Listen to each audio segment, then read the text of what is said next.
وما أصابكم من مصيبة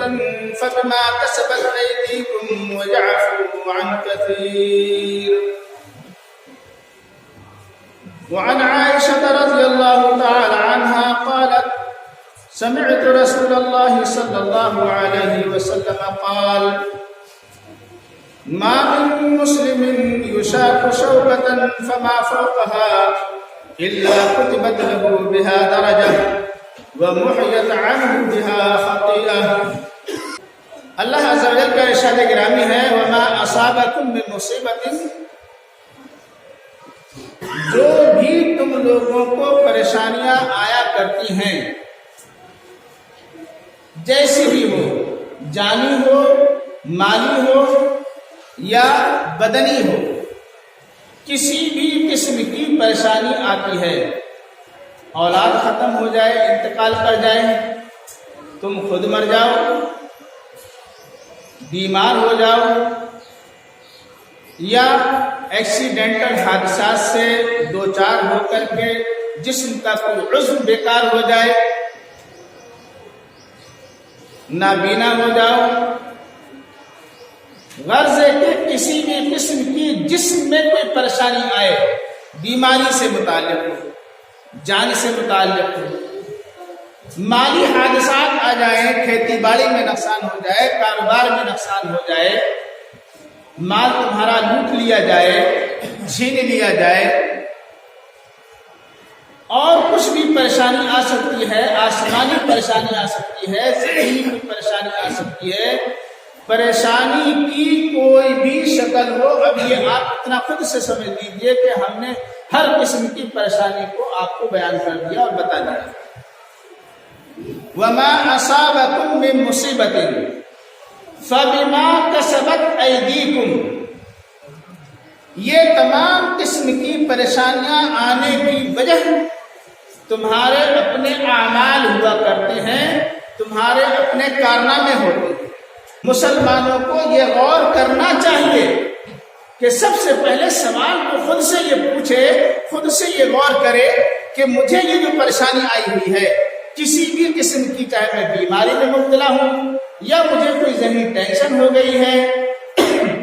یا میں کسی چیز میں زیادہ الجھا ہوا ہوں اور وہ میرا مسئلہ حل نہیں ہو پا رہا ہے، بڑا ہی زیادہ مجھے پریشان کیے ہوئے ہے وہ میرا مسئلہ، میرے دشمن مجھے زیادہ میرے پیچھے پڑے ہوئے ہیں، میری عزت بے عزتی کا معاملہ آیا پڑا ہے، میرا کاروبار لائن پر نہیں آ رہا ہے، بیماری پیچھا ہی نہیں چھوڑ رہی ہے، ہر وقت کچھ نہ کچھ ایسا ہوتا ہی چلا جا رہا ہے. یہ تمام قسم کی جیسی بھی ہے، اولاد بیمار وہ الگ ہو رہی ہے، ماں باپ وہ الگ پریشان کر رہے ہیں یا ان سے پریشانی ہو رہی ہے یا وہ بیمار رہ رہے ہیں اور ٹینشن میں خود مبتلا ہوں، کسی بھی قسم کی پریشانی بندہ مسلم کو ہو سکتی ہے. شوہر اور بیوی کے آپس کے معاملات کی پریشانیاں ہو سکتی ہیں اور گھریلو فیملی قسم کی پریشانیاں ہو سکتی ہیں، پڑوس کی پریشانیاں ہو سکتی ہیں، یہ سب آپ اچھی طریقے سے جانتے ہیں اور ہمارے یہاں ہوا کرتی ہیں. تو کوئی بھی پریشانی ہے، کوئی بھی مسئلہ ہے بندہ مسلم کو تکلیف پہنچانے کا، فَبِمَا كَسَبَتْ أَيْدِيكُمْ، تو آپ پہلے یہ یاد کیجئے اور یہ یاد رکھیے کہ اللہ نے یہ فرمایا ہے کہ آپ کے اپنے کرتوت اور آپ کے اپنے کارنامے کی وجہ سے ایسا ہو رہا ہے. تو گویا یہاں پر دو باتیں انسان کے دماغ میں خود بخود پیدا ہونا چاہیے. نمبر ایک، یہ ایمان پیدا ہونا چاہیے کہ یہ پریشانی جیسی بھی آئی ہے یہ اللہ کی طرف سے آئی ہے. نمبر دو، کیوں آئی ہے وہ یہ مانے، یہ قبول کرے، اس کے بغیر کوئی چارہ نہیں ہے کہ یہ میرے اپنے کارنامے کی وجہ سے آئی ہے، یہ میرے اپنے کرتوت کی وجہ سے آئی ہے، جو کچھ بھی میں نے کیا ہے یہ اس وجہ سے آئی ہے. یہ دو باتیں سوچنا از بس ضروری ہے، اس کے علاوہ کوئی اور چارہ نہیں ہے، یہ آپ کو سوچنا پڑے گا. یہ ہوا مسلم نظریہ. غیر مسلم نظریہ ذرا دیکھیں کہ مسلمانوں کے علاوہ ہٹ کر کے دوسرے انسان کیا سوچا کرتے ہیں کسی بھی پریشانی کے آنے کے بارے میں. دوسرا نظریہ اسلام کے علاوہ غیر مسلمین کا نظریہ ہے کہ آپ کا کھان پان اچھا نہیں، آپ کا طور طریقہ اچھا نہیں، یا آپ یہ کام یہاں پر ایسا غلط کر رہے تھے تو اس کی بھول چوک میں ہو جانے کی وجہ سے ایسا ہوا۔ کل ملا کر کے اللہ سے ہٹ کر کے دوسرا نظریہ یہ ہے کہ یہ آپ کے ایسا کرنے کی وجہ سے ایسا ہوا ہے، اللہ کو نکال دیا اور انسان کو ڈائریکٹ اس عمل کا ذمہ دار بنا دیا۔ اسلام کا نظریہ یہ ہے کہ اللہ کے حکم سے آتی ہے اور تمہارے اپنے کرتوت کی وجہ سے آتی ہے۔ تو گویا اسلام کے نظریے میں اور غیر مسلموں کے نظریے میں ایک بات کا فرق رہ گیا۔ فرق صرف اتنا رہ گیا کہ غیر مسلمین نے اس کو اللہ کا حکم نہ مانا اور انسان کا اپنا ڈائریکٹ فعل مانا۔ صحیح نظریہ یہ ہے، اور اس کو بنائیے آپ اور اپنا ایمان سیدھا کیجیے۔ نمبر 1 یہ یاد رکھیے، یہ ایمان لائیے کہ اللہ رب العالمین کے حکم سے یہ ہوا ہے۔ کیوں ہوا ہے؟ میرے اپنے کسی بھی کارنامے، کسی بھی کرتوت، کسی بھی نافرمانی کی بنیاد پر جو میں نے اللہ رب العالمین کے حکم کی ہے اس کی وجہ سے ایسا ہوا۔ یہ دو نظریے اگر آپ کے اندر پائے جاتے ہیں تو اب آپ ہیں صحیح لیول پر اور صحیح راستے پر کہ ہاں اب آپ نے اپنے آپ کی اصلاح کرنا چاہیے۔ اب کیا ہونا چاہیے؟ ہونا یہ چاہیے کہ اب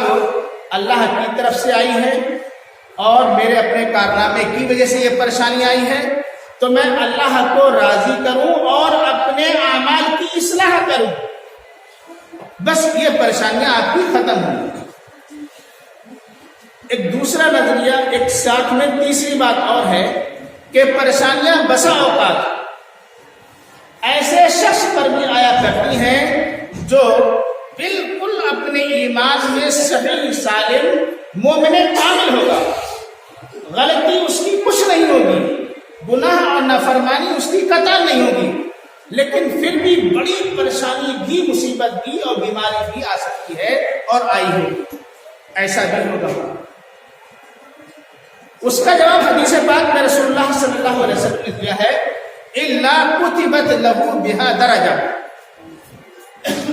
تو اس میں تیسری بات آپ کو یہ جوڑنی ہوگی کہ پھر اللہ عز و جل نے درجات کی بلندی کے لیے اس کو یہ پریشانی دی ہے کہ یہ صبر کرے گا میری طرف سے اس آزمائش پر،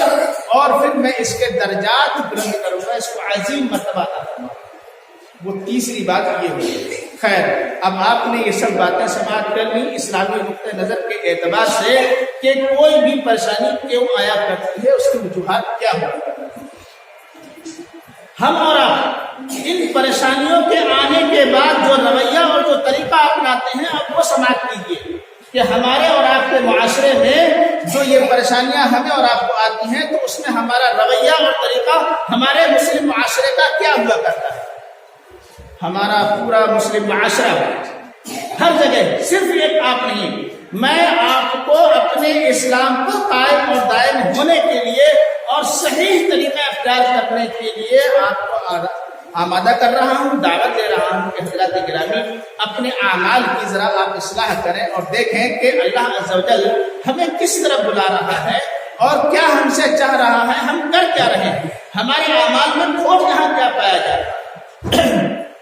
ہم اور آپ کیا کرتے ہیں؟ کوئی بیمار ہوا اس کی عیادت کے لیے گئے، اور کسی کے ساتھ کوئی اور بڑی پریشانی حادثہ پیش آ گیا، اس کی عیادت کے لیے گئے، اس کے پاس گئے اور اس کو صبر اور تلقین جو ہم نے دلانا چاہیے، تو ہمارے اور آپ کے صبر اور تلقین دلانے کا جو طریقہ ہے وہ یہ ہے کہ یار کوئی بات نہیں، ایسا ہو جاتا ہے، اب تو بیماریاں تو سب کو لگی ہی پڑی ہیں، کیا کیا جائے۔ جو ہمارے اور آپ کے الفاظ ہوا کرتے ہیں، جو ہم ایک دوسرے کے گھر جایا کرتے ہیں کسی کی دیکھ ریکھ کے لیے، دلجوئی کے لیے، اعادت کے لیے، صبر اور سکون و تسلی دینے کے لیے، تو وہاں ہم جا کر کے یہ باتیں کرتے ہیں۔ ایسا تو ہو جاتا ہے، فلاں کو بھی ایسا ہوا، فلاں کو بھی ایسا ہوا، فلاں نے ایسا کیا ہے، فلاں نے ایسا کیا ہے، اس نے اس ڈاکٹر کو دکھایا ہے، اس کا علاج اس نے یہ کیا تھا، اس نے یہ ترکیب اپنائی تھی، اس نے ایسا ایسا کیا تھا، اور وہ ایسا اس نے فلاں جگہ گیا تھا، اس نے اس سے یہ مشورہ لیا تھا، اس نے یہ کام کیا تھا۔ سب جتنی ترکیبیں اور جتنے امور ہمارے دنیاوی ہوا کرتے ہیں، ہم وہ سب آپس میں ایک دوسرے کو بتایا کرتے ہیں اور اس طریقے سے ہم اس کو تسلی اور سکون دلایا کرتے ہیں،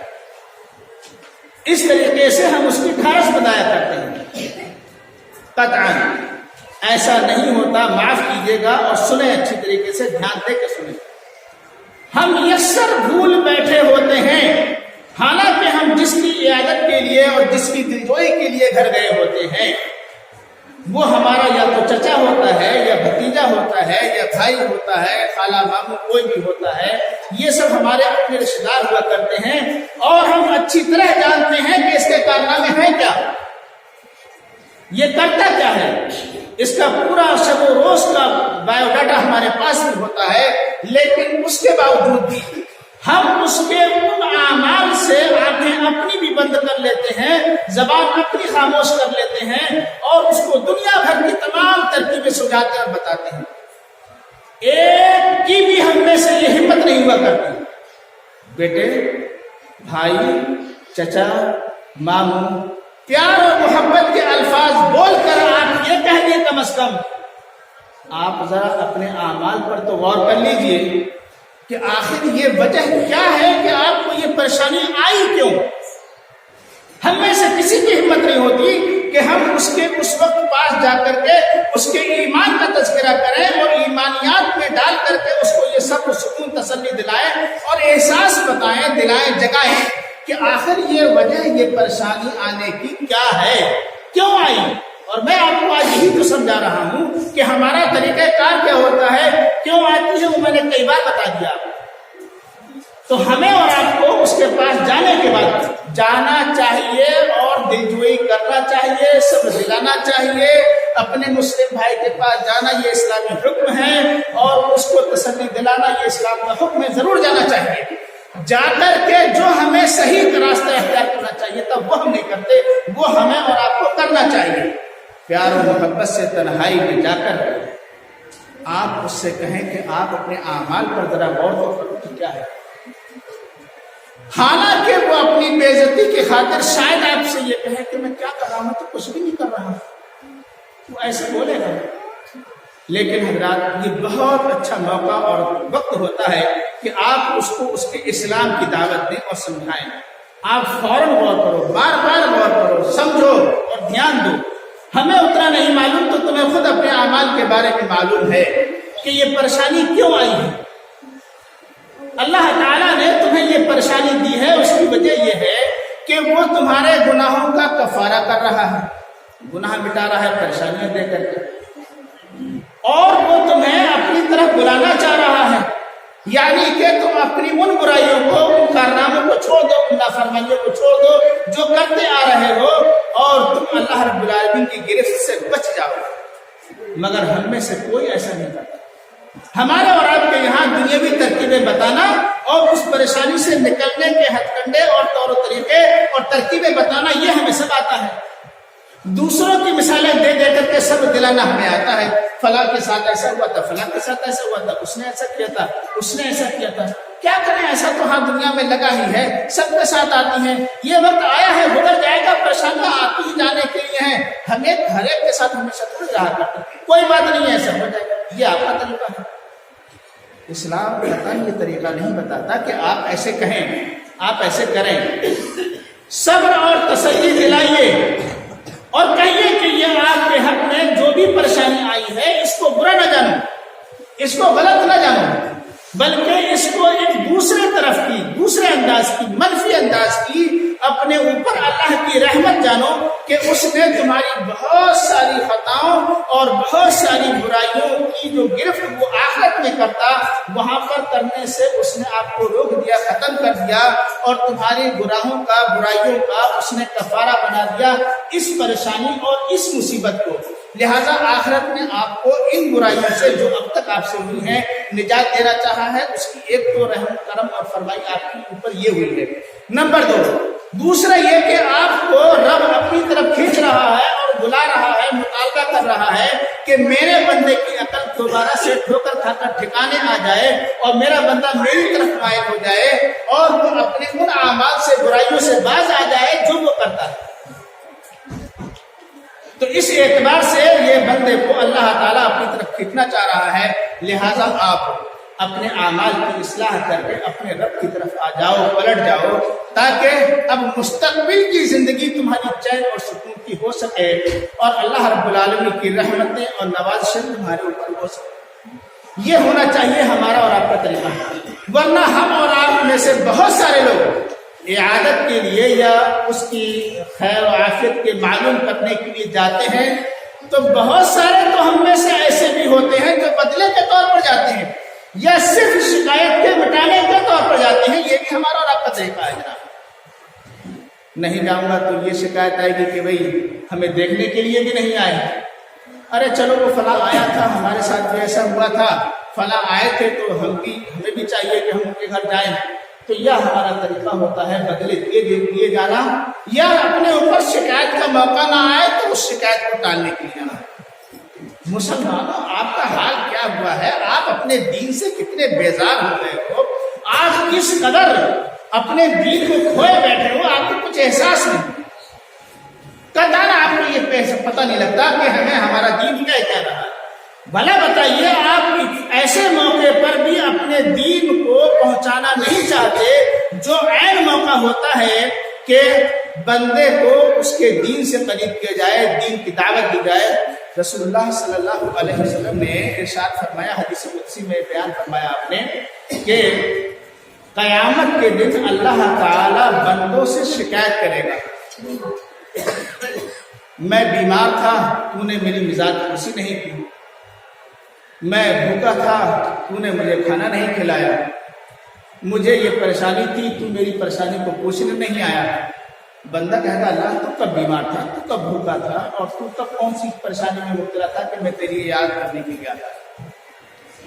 تو اللہ عز و جل جواب دے گا، میرا فلاں بندہ بیمار تھا، تمہارے گاؤں میں، تمہارے محلے میں، تمہارے پڑوس میں، تمہاری رشتہ داری میں، ہاں تھا یاد تھا، تو تم اس کی عادت کے لیے کیوں نہیں گئے؟ اگر تم وہاں جاتے تو مجھے وہاں پاتے۔ یہ الفاظ سننے کے ہیں، اگر تم اس کے پاس جاتے تو تم مجھے وہاں پاتے، میں وہاں ہوتا ہوں۔ مطلب یہ ہوا، بندہ کسی بھی پریشانی میں مبتلا ہوتا ہے، چاہے وہ بیماری میں ہوتا ہے یا ٹینشن میں، اپنے پریشانی میں اپنے گھر پر پڑا ہوتا ہے یا گھاٹے میں ہوتا ہے، ہمہ وقت پریشان رہتا ہے، تو اللہ عز و جل ہمہ وقت اس کے پاس ہوتا ہے۔ دیکھوں تو اب یہ کر کیا رہا ہے، یہ پریشانی، یہ الجھن اور یہ تکلیف، یہ مصیبت، یہ بلا ڈالی تو میں نے ہے، اب اس کا نظریہ، اس کا رد عمل آ کیا رہا ہے وہ میں ذرا دیکھوں تو اس کو۔ تو ہم سب تم جتنے بھی جاتے ہیں، سب اللہ رب العالمین سے ہٹنے اور ادھر ادھر کی باتیں کرا کر کے چلے آتے ہیں، اپنا ٹائم گزارا پورا سے بات ختم۔ جبکہ اللہ عز و جل وہاں ہوتا ہے، ہمیں اور آپ کو چاہیے کہ ہم اس وقت اللہ رب العالمین سے اس کے لیے بھی استغفار کریں۔ نمبر 2، اس کو اللہ کی طرف آنے کی دعوت دیں اور یہ تمام کیفیات بتائیں اور اس کو سمجھائیں، اس کے اعمال کی اصلاح کرنے کی اس کو دعوت دیں۔ یہ اسلام پر قائم دائم ہونے، اسلام پر گامزن ہونے اور اسلام کی طرف پلٹ کر آنے اور اپنے اعمال کی اصلاح کرنے کا بہت اچھا وقت ہوتا ہے۔ بہت بہترین طریقے سے آپ سمجھا بھی سکتے ہیں اور اس کے پریشان ذہن کو تسلی بھی دے سکتے ہیں، بڑی اچھی طریقے سے اس وقت اس کی سمجھ میں بھی آ سکتا ہے پیار بھرے انداز میں کہ ہاں اس کو کیسے کیا کرنا چاہیے۔ ورنہ عام حالات میں انسان کو اتنی اچھی طریقے سے نہیں سمجھا کرتا، پیسے کے حالات میں ہے اور اپنی صحت و جوانی میں ہے، آپ کو دعوت دیں گے، ہاں چلو ٹھیک ہے کر تو لیں گے، وہ آپ کی سنی انسنی کر دے گا۔ اور جب پریشانی میں مبتلا ہوتا ہے انسان، اس وقت اس کو کوئی بھی دوا کرو، کچھ بھی بتاؤ، میری پریشانی دور کرو، ہر ایک یہ چاہتا ہے۔ تو جس طریقے سے آپ دنیاوی تمام ترکیبیں بتا کر کے اس کی ٹینشن، اس کی بیماری کو ختم کرنا چاہتے ہیں، ویسے ہی آپ کے اوپر یہ فرض اول بنتا ہے کہ پہلے آپ اس کو اس کے اعمال کی اصلاح کریں، بتائیں اور دعوت دیں اور اسلام اس کو تک پہلے صحیح طریقے سے پہنچائیں۔ یہ سب سے سٹیک، سب سے صحیح اور سب سے پہلا انسان کا کارنامہ مسلمانوں کا مسلم معاشرے میں یہ ہونا چاہیے۔ پر افسوس یہ ہے کہ مسلمان اپنے اسلام کو کہیں پر بھی کسی بھی اعتبار سے اپنے درمیان نہ اتارنا چاہتا ہے، نہ لاگو کرنا چاہتا ہے، نہ لینا چاہتا ہے اور نہ اپنے اعمال کی اصلاح کرنا چاہتا ہے۔ طریقہ یہ ہونا چاہیے۔ اب ایک وہ صاحب رہ گئے جن کے بارے میں نے کہا تھا کہ بھئی ہر ایک اعتبار سے آدمی صحیح ہے، ایمان کامل والا ہے، بظاہر ہمیں لگ رہا ہے کوئی بھی اس کے اندر دینی اعتبار سے ہمیں خامی کمی نظر نہیں آ رہی ہے، اور یوں کہہ لیں کہ وقت کا ولی کامل ہے، بہت بڑا اللہ والا ہے، پھر بھی پریشانی میں مبتلا ہو رہا ہے، اور چھوٹی موٹی نہیں بڑی پریشانی اس کو آئی ہوئی ہے۔ ایسی پریشانی آئی ہوئی ہے کہ کبھی کبھی تو معاشرے کے لوگ یہ کہہ بیٹھتے ہیں تو اس فائدہ کیا ہے ایسے دین پر عمل کرنے سے کہ دین پر بھی بیچارہ عمل کر رہا ہے اور چل بھی رہا ہے، اللہ والا بھی بنا پڑا ہے، پھر بھی اس پر پریشانیاں آئی ہوئی ہیں، تو پھر ایسے دین پر عمل کرنے سے کیا فائدہ؟ بسا اوقات ایسے منہ پھٹ لوگ بیکار جن کے اندر ایمان کا ذرہ برابر بھی شاید نہ پایا جاتا ہو، ایسے لوگوں کو کیا کرو گے؟ ان کو چاہیے کہ وہ اپنی زبان خاموش کریں اور بند کریں اور سنیں کہ پھر ایسے لوگوں کو پریشانیاں کیوں آتی ہیں، ان کے بارے میں بھی سن لیجیے۔ ایسے اللہ والوں کو وہ انبیاء کرام بھی ہو سکتے ہیں، وہ اولیاء اعزام بھی ہو سکتے ہیں، شہید اور ولی بھی ہو سکتے ہیں، اور بہت سارے نیک اللہ کے بندے صالحین بھی ہو سکتے ہیں، ان کو بھی اس قسم کی پریشانیاں آتی رہی ہیں اور آ سکتی ہیں، ان کا بھی ایسا ہی حال ہوگا۔ ان کو کیوں آتی ہیں ان کے بارے میں اب وہ آپ انبیاء کرام میں سے چاہے وہ حضرت ابراہیم علیہ السلام ہوں، خود ہمارے نبی محمد صلی اللہ علیہ وسلم ہوں، یا اور بہت سارے انبیاء کرام ایوب علیہ السلام ہوں، یونس علیہ السلام ہوں، یہ سب آپ سب اپنی طرح اچھی طرح جانتے ہیں، یاد کر لیجیے گا۔ ان کو پریشانیاں آنے یا ان جیسے ان کے بعد دیگر لوگوں کو پریشانیاں آنے کا مطلب ہوتا ہے اللہ عز و جل اپنے عام بندوں کے سامنے ان کا ایمان لانا چاہتا ہے اور ان کے ایمان کو چیک کرنا چاہتا ہے، اور دنیا والوں کو یہ بتانا چاہتا ہے کہ دیکھو ایمان کامل کسے کہتے ہیں اور ایمان کامل پر جمنے والے بندے کیسے ہوا کرتے ہیں اور ان کی اصلاح کیسے ہوا کرتی ہے، ہم ان کے درجات کو بلند کرنا چاہتے ہیں۔ چنانچہ ایسے انبیاء کرام، ایسے اولیاء اعظام جو بہت ساری قسم کی پریشانیوں میں مبتلا ہوتے ہیں، ان کو بہت ساری پریشانیاں آیا کرتی ہیں، ان کا اللہ تعالیٰ ان کے ایمان کو چیک کر کے یاد کیجیے، نمبر 1 دنیا والوں کے سامنے نمونہ بنانا چاہتا ہے کہ دیکھو اس طریقے سے آپ اپنے ایمان کو بناؤ جیسے ان لوگوں نے بنایا، اور پھر نمبر 2 اللہ تعالیٰ ان کے درجات کو بلند کرتا ہے، مراتب ان کے اور بلند کرتا ہے، دنیا والوں کے سامنے ساری دنیا کے لیے نمونہ بناتا ہے۔ ابھی تو وہ چند لوگوں کے لیے تھے، اب ساری دنیا کے لیے نمونہ بناتا ہے۔ آخرت میں ان کے درجات کو اتنا بلند فرماتا ہے کہ ساری دنیا یہ سوچتی ہے، یہ چاہتی ہے کاش کہ یہ درجات اتنے اچھے مراتب ہمیں ملے۔ تو اللہ تعالیٰ ان کے ایمان کا نکھار کرنا چاہتا ہے اور صبر کو ان کے نمونہ بنانا چاہتا ہے دنیا والوں کے لیے، دنیا والوں کو یہ بتانا چاہتا ہے کہ میرے اوپر ایمان لانے کے بعد جمنے کا مطلب یہ ہوتا ہے کہ تمہارے ساتھ کچھ بھی ہو رہا ہے تو تم اس کو میری ہی جانب سے آنے والی پریشانی سمجھو، جیسا کہ ان لوگوں نے جانا اور سمجھا، اور مجھ سے ہی حل کراؤ اگرچہ کہ وقت کتنا بھی ہو جائے۔ ایوب علیہ السلام نے اپنی انتہا دور میں پریشانی گزارنے کے بعد رب انی مسنی الضر وانت ارحم الراحمین جو ہی پڑھا ساری پریشانیاں ختم۔ یونس علیہ السلام نے لا الہ الا انت سبحانک انی کنت من الظالمین پڑھا ساری پریشانیاں ختم۔ یہ سب کا سب اللہ پر ایمان لانے اور دنیا والوں کو ایسے نمونے قائم کرنے کے لیے اللہ تعالیٰ اپنے نیک بندوں کو ایسی آزمائشوں میں ڈالا کرتا ہے، اس لیے نہیں کہ تم بے ایمان لوگ اپنے ایمان سے ایسے پھٹ سے کہہ کر کے نکل جانا چاہو اور اپنے آپ کو علیحدہ کرنا چاہو کہ پھر تو ایسے ایمان سے کیا فائدہ، ایسے نیک بننے سے، متقی بننے سے، ایسی نمازیں پڑھنے سے کیا فائدہ کہ اتنی نمازیں دن بھر اس کو ہو گیا پڑھتے ہوئے ساری زندگی یہ نمازیں پڑھتا رہا، روزے رکھتا رہا اور سب کچھ حج زکوٰۃ وغیرہ سب کچھ کر رہا ہے، پھر بھی پریشانی میں مبتلا ہو رہا ہے۔ اس سے بڑھیا تو ہم یہ کہ ہم کچھ نہیں کر رہے ہیں اور پھر چنگے ہیں۔ یہ نہایت کفریہ الفاظ ہیں اور نہایت کفریہ سوچ و فکر ہے جو ایسے لوگ بولتے ہیں۔ میں ان کو یہ بتلانا چاہتا ہوں کہ ان لوگوں کو سمجھنا چاہیے کہ بھئی اللہ تعالیٰ واقعی اس کے ایمان کو قبول کر رہا، اس کے ایمان کو قبول کرنے کے بعد اور اس کے ایمان کو ہمارے لیے نمونہ بنانا چاہ رہا ہے کہ دیکھو یہ ہے بندہ ایمان والا کہ اپنے ایمان پر تھا پھر بھی ہم نے اس کو پریشانی دی اور اب بھی پریشانی کے بعد ایمان پر قائم و دائم ہے، صبر کر رہا ہے اور ہمیں سے اپنی پریشانی کو ختم کرنے کی دعا بھی کر رہا ہے۔ تم لوگوں کو چاہیے کہ اب تم اس کی طرح ایمان پر جمو، اس کا ایمان قابل قبول ہے، اس اعتبار سے اس کی پریشانی اس کے اوپر آئی ہوئی ہے، اس کو بشارت ہوتی ہے اس کے ایمان کے قبول ہونے کی، اس کو بشارت ہوتی ہے اس کے درجات کے بلند کیے جانے کی، اس کو بشارت ہوتی ہے کہ دنیا والوں کے لیے تجھے میں نمونہ بنانا چاہتا ہوں، اور بھی بہت ساری بشارتیں ہوا کرتی ہیں۔ وآخر دعوانا الحمد للہ رب العالمین۔